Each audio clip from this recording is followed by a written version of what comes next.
ಈ ಥರ ಒಣಗಿರೋ ಮದುವೆ ಹಾರನ ನಾನು ಯಾವ ಥರ ಪ್ರಿಸರ್ವ್ ಮಾಡಿದೆ ಅಂತ ಈ ವಿಡಿಯೋದಲ್ಲಿ ತೋರಿಸ್ತಾ ಇದ್ದೀನಿ. Hi all, welcome back. ಇವತ್ತಿನ ವಿಡಿಯೋದಲ್ಲಿ ಒಂದು ವೆಡ್ಡಿಂಗ್ ವರಮಾಲ ಪ್ರಿಸರ್ವೇಷನ್ ಮಾಡ್ತಾ ಇದ್ದೀನಿ.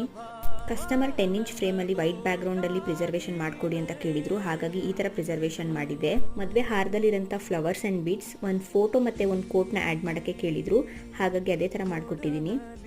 ನೀವು ನಿಮ್ಮ ಮದುವೆ ಹಾರನ ಲೈಫ್ ಲಾಂಗ್ ಪ್ರಿಸರ್ವೇಷನ್ ಮಾಡಿಸ್ಬೇಕು ಅಂತ ಅಂದ್ಕೊಂಡಿದ್ರೆ ನನ್ನ ಇನ್ಸ್ಟಾಗ್ರಾಮ್ ಅಕೌಂಟ್ ಕ್ರಿಯೇಟಿವ್ ವಿನುಷನ ಕಾಂಟ್ಯಾಕ್ಟ್ ಮಾಡಿ. ಮತ್ತಷ್ಟು ಕಸ್ಟಮೈಸ್ಡ್ ಡಿಸೈನ್ ಗಿಫ್ಟ್ಸ್ನ ನನ್ನ ಪೇಜಲ್ಲಿ ಚೆಕ್ಔಟ್ ಮಾಡಿ. See you all in the next video. Bye bye.